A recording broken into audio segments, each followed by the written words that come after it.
Maybe the ref had a better view, but that seemed a little bit soft to me. Oh, look, it's certainly something I'd instruct a player to do. You've just come on the park. You need to assert your dominance. Go out there and be tough. Yeah, I mean, maybe had she been on all game and given away free kicks, you know, maybe. But that one, when you just come on and you're just trying to get in and win the ball. Bit of a rough call. I'm not going with the referee this time, Steve. Oh, here we go. It took till the first semi-final. The player that she was tackling didn't even put off a stride, really. Williams.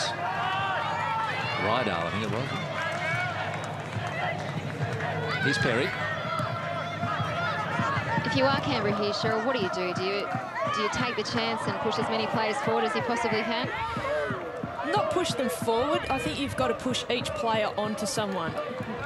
Almost to a man-to-man marking system, but to know who you're marking. You don't want 2 extra Canberra players at the back. You want to push people into midfield, and that's where Sydney's been able to capitalise. They've really run the midfield because they've had free space, so you've got to push in there.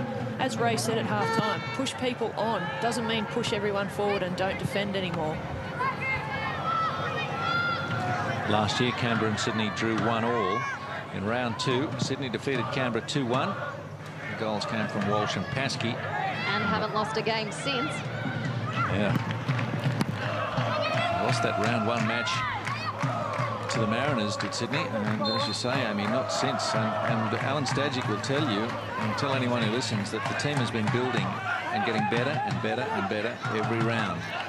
And he's had to incorporate some new players. And I think the 8 cylinders are working. Well, it's 10 today because they're down 1. Can you have an 11-cylinder machine? In football, yeah. Okay. Alicia Clifford must be feeling pretty sad about the send-off, but relieved that the team has really stood up. Certainly not a pleasant thing. Plenty of willing challenges out there from Macheski, who's got to be careful. So too is Emily Van Egmond, who gave up another foul since her yellow. So frustration for Canberra. You can understand it. They've got to keep their discipline. Now Walsh set free by Garriock. Walsh. Rydale. Woohoo. It's nearly a throw-in. Just wondering if that took a little deflection off our own player's foot there. Yeah, Canberra really need to settle down. When you get frustration in a team, and I think that's what Sydney had last year, they had players that got really frustrated, and the 2 Danish girls have really, I think, pulled that in for Sydney and really focused them.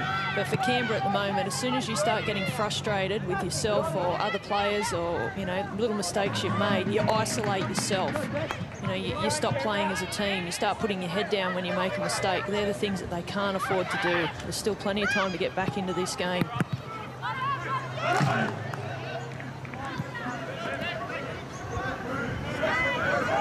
Throw in from Rebecca Kidding. Van Egmond puts it on towards Macheski. Singh. Macheski. Dieter. Had it well covered. That's better play, and it's good to see Sykes following up there. I mean, a little bit of sun coming into her eyes as that ball's come across. If she loses that in the sun, you know, there's 2, actually, Canberra players there looking to follow up. That's what we haven't seen all game so far.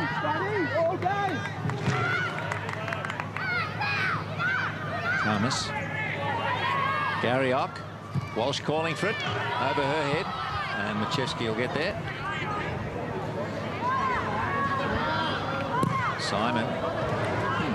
Another wild one. Doesn't really matter when you're up 2-0. Although we have said time and time again, 2-0 is not the ideal scoreline to be leading by. Yeah, but the way Sydney FC are playing, you know, they look pretty safe, don't they? They do look quite safe. Never say never, though. Van Egmond. Back to Brush. And Kidding.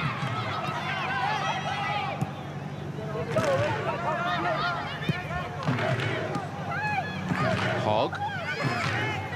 good early chance in the match after about 4 minutes.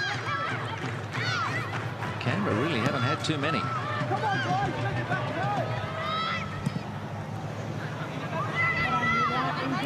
This would be a kind of performance from Sydney, Cheryl, that would fill a coach with a lot of pride, I think.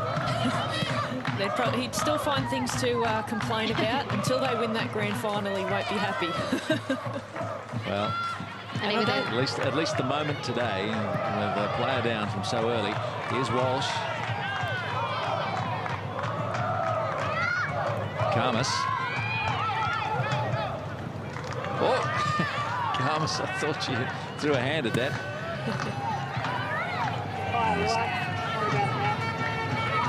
Yeah, his heart would still be pounding, I think, with 10-15 minutes to go. I think with Walsh and Karmas scoring today, it's the usual pattern for Sydney. They've been goal for goal, those two, for most of the season. And yes, your strikers are expected to score, but they really stood up today. So too is the midfield, and the team of players short. You'll be flat out finding someone who hadn't given 100%. Simon, brilliant. Kai Simon, early ball. Studman.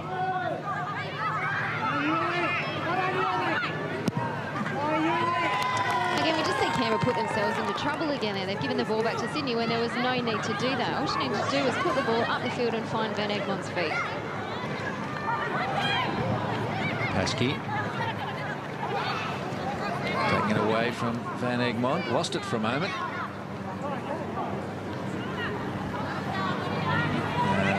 Emily Van Egmont is stuck with her well. Rydal arrives. Throw in to Sydney. So Sydney only hit the lead in terms of the competition table in the last round. I like that quote. You only have to be in front once. At the right time. That's it. Of course, they still have a semi-final and a grand final, but in terms of finishing top, they were never in front until the last round. They're down. There's Studman. Yeah, she was struggling a little bit towards the end of the first half, so I'm just wondering if there's an injury that she's been carrying that we haven't known about. Well, Garriock didn't hold back in the challenge. No, she didn't slow up through that challenge at all. But Studman, I mean, she needs to be strong. She needs to know that Heather Garrick isn't going to pull out of any challenge. Early brush. Get there ahead of Garriock. But the number of those kinds of errors that Canberra have made today, you need a calculator to tally them. Van Egmont. Rydal just pushed her aside. I think she was a little bit lucky there. I don't think Sykes actually knew how close she was when she turned around with the ball. She had no clue that she was that close to her. It's all about awareness, isn't it? It's something that you learn in your training over the years, is as the ball's coming to have a quick look over your shoulder, see what's around you, see what's coming, and then deal with the ball. Perry. Hogg. The quality of those balls into the area just hasn't been there today from Canberra. Yeah, it's very difficult to get a ball, especially such a straight ball, dipped in behind the defensive line. But, yeah, they haven't been putting great crosses in. Rydal bumps the other Sykes out of the way. This is what I mean about the size of the Sydney team, Cheryl. They're just that little bit bigger, and they're asserting that physicality today. Yeah, a little bit bigger, a little bit stronger. A little bit older too. Yeah. They use their bodies well. Once you get your body in front, it's hard no matter what your size to get around someone. So, when there's a 50-50 challenge, the Sydney girls want to get there first. In saying that, it does take years to build up that strength. You take a player like Ellie Brush now, very solid in the defensive line, and I can remember when she looked like little Carlia Hogg. So I think age and maturity in the game, and obviously weight training has a lot to do with it. I guess though you are born with certain genetics too. Cheryl. Paskey across to Kai Simon. Whoopsie.